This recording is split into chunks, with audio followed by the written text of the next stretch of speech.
Mwezi wa Rajab kwa mujibu wa kalenda ya Kiislamu ni mwezi wa 7, lakini hili jina la Rajab asili yake sababu mwezi katika mwezi ambao umepata bahati ya majina mengi sana ni mwezi wa Rajab.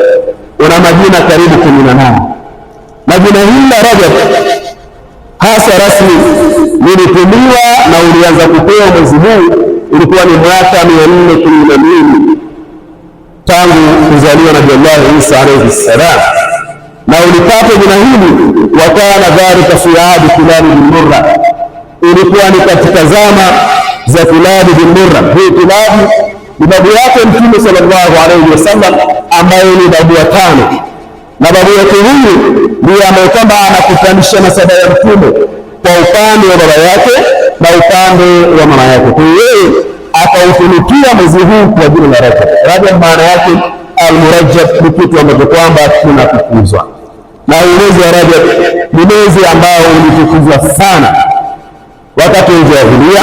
Hata kabla ya Uislamu haujaja ulikuwa ni mwezi ambao kwamba una alama maalum kwa utukufu wake uliokuwa nao. Ndugu zangu katika imani, dini yetu ya Uislamu nayo ikaja kuwasifu jambo hili na kuufanya mwezi huu ni mmoja katika miezi mitukufu min asma'i hadha shahr. Ukiangalia katika haya majina ambayo hutumiwa na yanaitwa mwezi huu ni Rajabul Haram, kwamba mwezi wa Rajab ambao kwamba ni mtukufu. Hebu angalia falsafa ilivyokaa. Neno Rajab maana yake ni utukufu, lakini bado imezidishiwa kama ni Rajabul Haram.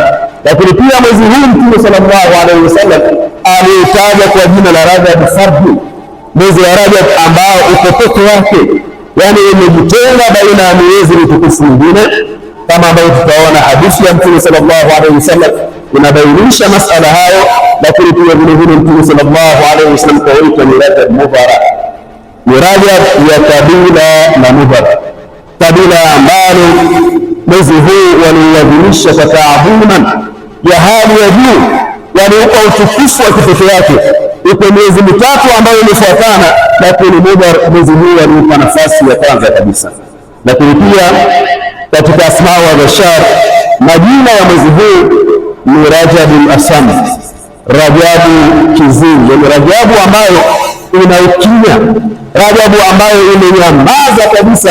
Lakini pia jina la kingine ni Rajabul Asad, ni Rajabu ambao kwamba kuna miminika kheri nyingi sana, ingawa unaweza usizione kwa macho, lakini ni mwezi ambao kwamba ndani yake kuna kheri nyingi mno. Kama muumini itakuwa ni mtu kuzikosa, basi wanakuwa ni katika al-mahrumun, watu wa muumini.